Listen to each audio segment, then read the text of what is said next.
नमस्कार, one India Hindi में आपका स्वागत है। मार्च के महीने में देश में कोरोना वायरस के बढ़ते मामलों को देखते हुए केंद्र सरकार ने कई चरणों में लॉकडाउन लगाया था। लॉकडाउन की वजह से देश की आर्थिक गतिविधियां थम गई थी। बस, ट्रेन, घरेलू और अंतर्राष्ट्रीय हवाई सेवाएं बंद कर दी गई थी। आर्थिक गतिविधियों पर पड़ रहे असर को देखते हुए सरकार ने धीरे धीरे अनलॉक की प्रक्रिया शुरू की।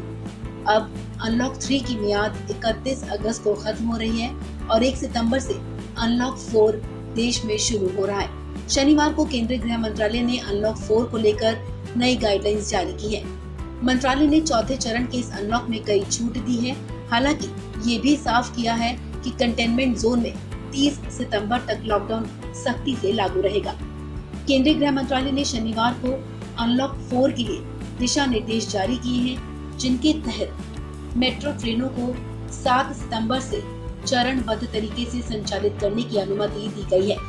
गृह मंत्रालय की तरफ से अनलॉक 4 के लिए जारी की गई गाइडलाइंस के मुताबिक 21 सितंबर से 100 लोगों की अधिकतम सीमा के साथ सामाजिक, राजनीतिक, धार्मिक कार्यक्रमों की अनुमति दी जाएगी। दिशा निर्देशों के मुताबिक हालांकि इस तरह के कार्यक्रमों में मास्क पहनना, सामाजिक दूरी का पालन करना, थर्मल स्कैनिंग और हाथ धोना या सैनिटाइजर का इस्तेमाल करना जरूरी होगा।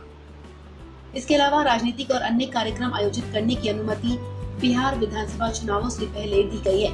बिहार में अक्टूबर-नवंबर में विधानसभा चुनाव होने हैं। वहीं आपको बता दें कि स्कूल, कॉलेज और अन्य शैक्षणिक संस्थान 30 सितंबर तक बंद रहेंगे। हालांकि 9वीं से 12वीं कक्षा तक के छात्रों के लिए कुछ छूट दी गई है। गृह मंत्रालय के मुताबिक राज्यों और केंद्र शासित प्रदेशों से चर्चा के बाद ये फैसला लिया गया है कि 30 सितंबर तक छात्रों और नियमित कक्षा गतिविधि के लिए स्कूल, कॉलेज, शैक्षणिक और कोचिंग संस्थान बंद रहेंगे।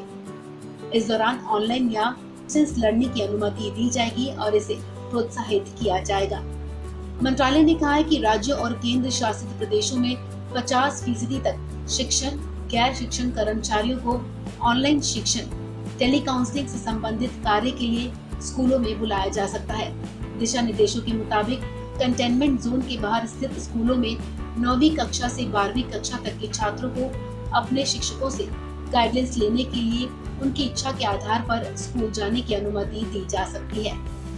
नए दिशा निर्देशों के मुताबिक सिनेमा हॉल, स्विमिंग पूल, मनोरंजन पार्क, थिएटर और इसी तरह के स्थान बंद रहेंगे।